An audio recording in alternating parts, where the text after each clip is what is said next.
ची संपूर्ण माहिती आपल्याला द्यावी लागेल की याची प्राइजेस किती आहेत, आपण रिनोव्हेशनला किती खर्च केला, पहिले अमाऊंट किती भरली आणि लोन किती केलं, हे सगळ्या गोष्टी सांगणं साहजिक. तर मंडळी नमस्कार, मी आशिष पाटील, पाटील भाऊ मराठीमध्ये पुन्हा एकदा आपलं अगदी मनापासून स्वागत आहे. आणि हा जो व्हिडिओ आता चॅनलवरती दिसत आहे हा काही दिवसांनी नाही तर महिन्यांनी नाही तर आपण वर्षांनी देखील म्हणू शकतो की या चॅनलवरती अपलोड होत आहे. याचं कारण होतं कारण आम्ही बेबी प्लॅन करत होतो आणि त्यावेळेस आम्ही असं ठरवलं की आपल्या बेबीचं वगैरे सगळं सुरळीत होऊ दे आणि त्यानंतर आपण व्हिडिओ कंटिन्यू करू. कारण एक काही असतात ना, काही गोष्टी त्या वेळेला इम्पॉर्टंट असतात आणि आमच्या दोघांचं ते पर्सनल असं मत होतं. किंबहुना आमच्या फॅमिलीने देखील आम्हाला कधी असं सांगितलं नाही की असं करा तसं करा.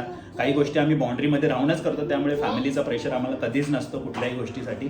पण या पर्टिक्युलर गोष्टीसाठी आम्ही असं ठरवलं की लेट इट बी, आपण हे सगळं आपल्या इथे फोकस करूया जास्त आणि मग जेव्हा सगळं व्यवस्थित होईल तेव्हा आपण व्हिडिओ कंटिन्यू करू. तर आता आमची बेबी जी आहे ती ऑलमोस्ट आता 2.5 वर्षाची झालेली आहे आणि आजचा जो व्हिडिओ आहे तर आम्ही तेच ठरवलेलं की जेव्हा आपण आता मध्ये आम्ही चालू करणार होतो पण आमच्या या घराचं वगैरे काम चाललेलं, तर आम्ही हाँगकाँगमध्ये एक स्वतःचं घर घेतलेलं आहे आणि त्या घराचा हा व्हिडिओ आहे, एक होम टूर आहे. त्यामुळे आम्ही हा पहिला व्हिडिओ बऱ्याच दिवसांनी वर्षांनी हा टाकत आहोत, जेणेकरून तुम्हाला देखील एक छानशी माहिती मिळेल आणि आमच्या लाईफबद्दल तुम्हाला अपडेट मिळेल. त्यामुळे आम्ही हा व्हिडिओ पहिलं करायचं ठरवलं. कॅटचा फोटो घेऊ? ओके, या कॅटचा फोटो मला घ्यायला सांगते आहे ती. ओके, तर कॅटचा हा फोटो अशा प्रकारे घेतलेला आहे अर्णा. ओके ओके, तर ज्या वेळेस आम्ही या घराचा व्हिडिओ बनवायचं असं ठरवलं त्यावेळेस मी तेजलला बसून व्यवस्थित सांगितलं की आपल्याला जर व्हिडिओ बनवायचा असेल तर आपल्याला सगळ्या गोष्टी एकदम ट्रान्सपरंट ठेवाव्या लागतील.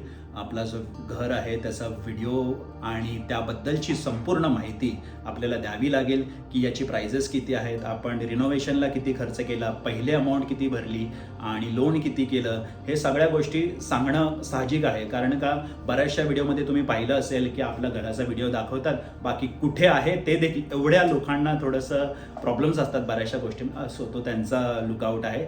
पण माझा जेव्हा व्हिडिओ बनवायचा जे हे ठरलं तेव्हा मी क्लिअर केलं की आपल्याला ह्या सगळ्या गोष्टी आपल्या जे व्ह्यूवर्स आहेत त्यांना सांगायच्या आहे, आपल्या फॅमिलीला सांगायच्या आहेत. आपण व्हिडिओ बनवतो म्हणजे कदाचित त्यांना आपण आपलं समजतो म्हणूनच आपण व्हिडिओ बनवून काही माहिती देत असतो. तर तुम्हाला याबद्दलची पूर्ण माहिती या व्हिडिओमध्ये मिळणार आहे. तर हा जो घराचा क्षण नेहमीच आमच्यासाठी एक भावनिक आहे, कारण नक्कीच आम्ही काय या गोष्टींसाठी खूप मेहनत केलेली आहे. आमचं बॅकग्राऊंड तसं एकदम बेसिक मिडल क्लास बॅकग्राऊंड आहे. आमच्या आईवडिलांनी, भावांनी, बहिणींनी खूप कष्ट केले आणि त्यामुळे आम्ही हे क्षण उपभोगतो आहे. कारण त्यांच्या कष्टांमुळे आम्हाला हे सगळं मिळतं आहे.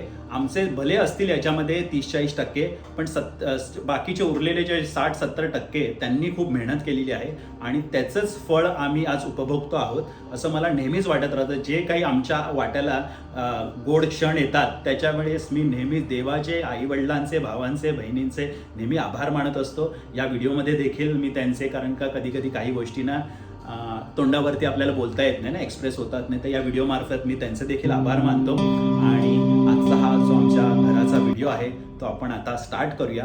तुम्हाला मी आता तो व्हिडिओ दाखवतो, ठीक आहे? धन्यवाद. तर इथून आहे आमच्या घराची एंट्री, जी की पूर्व दिशेला फेस करून आहे आणि वरती आम्ही छान गणपती बाप्पा बसवलेले आहेत. एंट्री केल्या केल्या राईट साईडला आपल्याला किचन पाहायला मिळतोय. हा दरवाजा पण बंद करूया. तर ही आहे बॅक साईड आमच्या डोअरची आणि अगदीच त्याच्या बाजूला किचन आहे.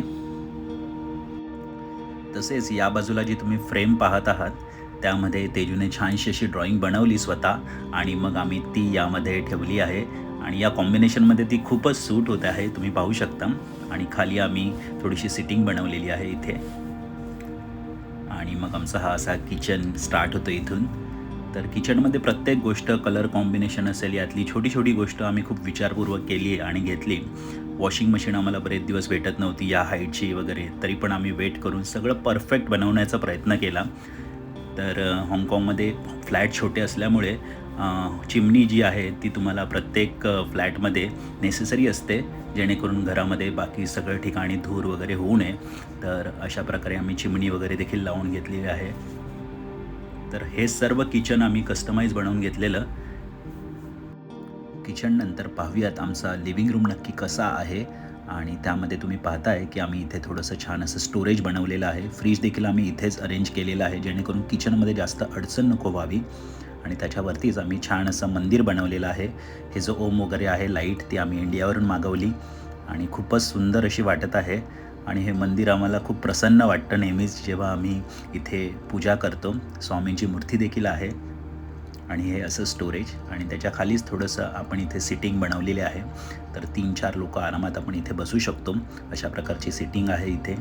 आणि लिव्हिंग रूमसाठी मला एक परफेक्ट लाईट जी मिळालेली आहे, तुम्ही पाहू शकता किती सुंदर दिसत आहेत. आणि याच्यामध्ये अजून एक इंटरेस्टिंग गोष्ट आहे, ती म्हणजे यातला फॅन. त्यामुळे मी तुम्हाला दाखवतो नक्की हे लावून. तर तुम्ही पाहाल आता की फॅनची पाती जी आहेत ती अशी बाहेर येतात आणि आपल्याला जी प्रॉपर फॅनची फिलिंग असते, हवा असते, ती यातून मिळते आणि जेव्हा बंद करतो तेव्हा ती पुन्हा आत जातात. असा हा आमचा सिंपल लिव्हिंग एरिया आहे.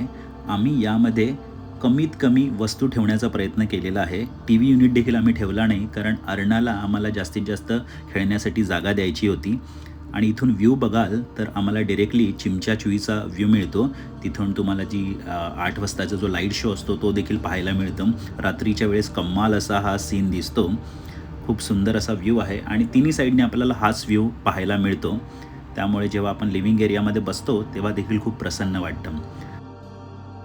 आणि इथे वरती देखील आम्ही अशा प्रकारचे 4 स्पॉटलाईट असं म्हणतात ते अशा आम्ही लावून घेतलेले आहेत आणि कॅमेरा देखील लावला आहे, कारण आमची लहान मुलगी आहे, मेड वगैरे असते, तर कॅमेरा कधीही लावणं योग्यच असतं, त्यामुळे आम्ही तो लावून घेतलेला आहे. आता आपण पाहूयात आमचं वॉशरूम नक्की कसं आहे.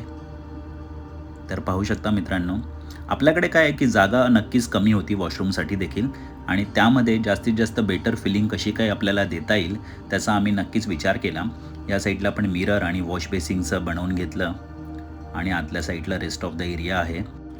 थोडंसं आयकियामधून आम्ही इथे वेली वगैरे आणून लावल्या, जेणेकरून थोडंसं नॅचरल फील व्हावं आणि तेच आम्हाला फील होतं छान असं.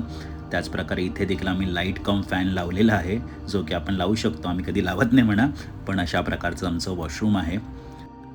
यानंतर पाहूयात आमचा मेन बेडरूम. हा बेडरूम नक्की आम्ही कसा सजवलेला आहे तुम्ही पाहू शकता. सुरुवातीला आम्ही एक छान अशी फ्रेम ठेवलेली आहे, सिम्पलच फ्रेम आहे. त्याच्या खाली एक टेबल ठेवलेला आहे, कर्टन आहे आणि ही विंडो आहे. ही खूप मोठी अशी विंडो आहे, त्याच्यातून एक तुम्हाला पॉझिटिव्ह व्ह्यू देखील मिळतो. त्याचप्रकारे या विंडोची जी साईज आहे त्याच्यामध्ये एक सिटिंग देखील आहे. 3 लोकं आरामात याच्यामध्ये बसू शकतात आणि याचमुळे आपल्याला बेडरूमची साईज खूप मोठी वाटते.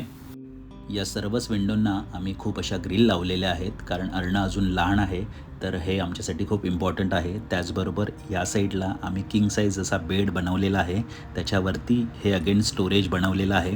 तर आम्ही हे यूज प्रॉपर केलेलं आहे. तर तुम्हाला बेड कम मागे असं कबड मिळतं. अगेन त्या बेडमध्ये देखील खूप अशी जागा आहे, तर स्टोरेज खूप बनवलेलं आहे आम्ही ह्या छोट्याशा फ्लॅटमध्ये देखील. तर अशा प्रकारे हा आमचा बेडरूम आहे. आता आपण पाहूयात आमचा फायनल मल्टीपर्पज रूम, जो की आम्ही कामासाठी, अर्णाला खेळण्यासाठी, स्टडीसाठी, मेडला झोपण्यासाठी वापरत असतो. ज्याच्यामध्ये आम्ही अगेन खूप कमी गोष्टी ठेवलेल्या आहेत. एक छानसा टेबल, चेअर आणि अगेन ही विंडो पाहताय तुम्ही.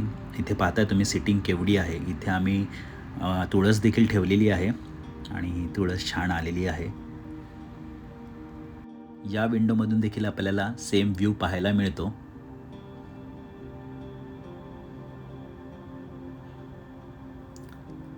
या साईडला आम्ही छान असं कबड, हे सगळं आम्ही रेडीमेड घेतलेलं आहे, हे काही कस्टमाइज नाही आहे.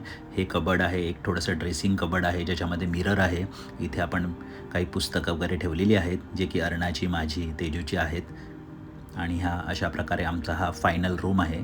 या सिटिंगमध्ये आम्ही ठरवलं आहे की इन फ्युचर थोडंसं गादी वगैरे ठेवावी, जेणेकरून अजून चांगल्या फिलिंग येतील या रूममध्ये. तुम्ही देखील कमेंट करून आम्हाला सांगू शकता, काही आयडियाज देऊ शकता की आम्ही अजून कसं काय या फ्लॅटला छान करू शकतो. तर मंडळी, पाहिलात तुम्ही आमच्या या घराचा व्हिडिओ आणि जेव्हा केव्हा आम्ही एंटर करतो तेव्हा आम्हाला नक्कीच खूप प्रसन्न वाटतं, कारण याचं जे कलर कॉम्बिनेशन असेल किंवा सगळ्या प्रत्येक छोट्या छोट्या गोष्टी आम्ही थोडा विचारपूर्वक सगळं केलेलं होतं. तर आता आम्हाला जेव्हा केव्हा आम्ही या घरामध्ये बसून बघतो तर आम्हाला खूप प्रसन्न वाटतं मंडळी. तर याच्या प्राइजेसबद्दल बोलूया, पण त्याआधी हाँगकाँगबद्दल सांगतो. तर हाँगकाँग एक सेपरेट कंट्री आहे जी की चायनाच्या ॲडमिनिस्ट्रेटिव्हमध्ये येते. यांची वेगळी करन्सी आहे, यांचं पासपोर्ट वेगळं आहे, गव्हर्नमेंट वेगळी आहे. तर ह्या सगळ्या गोष्टी अशा सेपरेट आहेत. हाँगकाँग एक सेपरेट कंट्री आहे पहिले तर, आणि त्याच्यामध्ये आम्ही हे घर घेतलेलं आहे आणि हे हुंगाममध्ये आहे.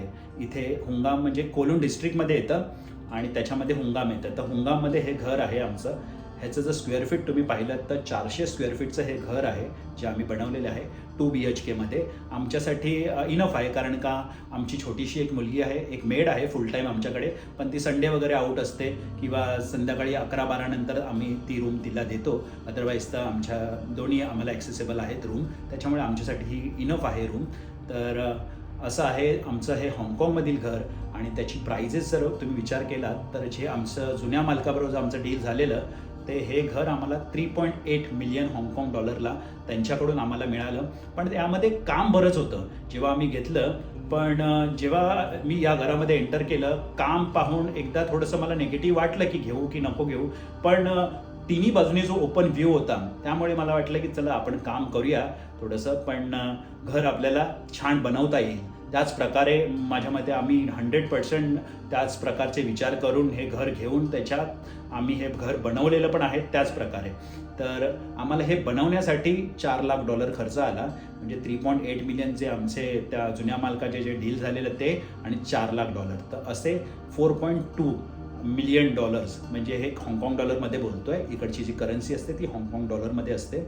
आणि जर तुम्ही त्याला कन्व्हर्जन रेट पाहिला, कन्व्हर्जन रेट ह्याचा तो आहे 11.50 साधारण, म्हणजे 11.50 बरोबर तुम्ही जर केलं 4.2 मिलियन तर साधारण झाले 4,80,00,000च्या आसपास याची जी प्राईज आहे टोटल आम्हाला पडलेली आहे मित्रांनो. तर अशा प्रकारचं हे आमचं हाँगकाँगमधील घर आहे. आणि मी तुम्हाला त्याची प्राइजेस सांगितलं, लोकेशन सांगितलं, जेवढी काही आम्हाला इन्फॉर्मेशन देता आली आम्ही दिली. त्या व्यतिरिक्त जर होम लोनबद्दल म्हटलं तर नक्कीच या घरावरती आम्ही लोन घेतलेलं आहे. 80% आम्हाला बँकेकडून लोन मिळालेलं आहे आणि 20% आम्ही स्वतःचे भरलेले आहेत या प्रॉपर्टीला घेण्यासाठी. तर 80% बँकेकडून मिळालेले आहेत. आणि याचा जो रेट आहे तो देखील इंटरेस्टिंग आहे, तुम्हाला सांगतो. कारण इंडियामध्ये साधारण जे तुमचे होम लोन असतात ते 8, 9, 10, 11 अशा प्रकारचे पर्सेंटेज असतात होम लोन पर्सेंटेज. पण इकडे हाँगकाँगमध्ये 3 ते 3.5% मॅक्झिमम होम लोनचा रेट आहे. तर आम्हाला जेव्हा आम्ही हे कंपॅरिझन केलं तर आम्हाला इमिजिएटली असं वाटलं की नक्कीच याचा विचार केला पाहिजे. जर आपण इथे राहतोय, आपण इथे आपल्या दोघांची देखील नोकरी आहे, तर आपल्यासाठी ही अशी रिझनेबल डील आहे. कारण का बँकेचे वगैरे रेट्स वगैरे आपल्यासाठी इझी आहे. तर आम्ही ते केलं आणि आमची ही वास्तू आज उभी राहिलेली आहे. याबद्दलची सर्व माहिती मी तुम्हाला या व्हिडिओतून दिलेली आहे. आणि हे आहे आमचं हाँगकाँगमधील घर. तुम्हाला हा व्हिडिओ आणि आमचं घर आवडलं असेल, आम्ही आवडलो असेल, तर आमच्या चॅनलला नक्की लाईक करा, शेअर करा आणि सबस्क्राईब करा मित्रांनो. धन्यवाद. थँक्यू.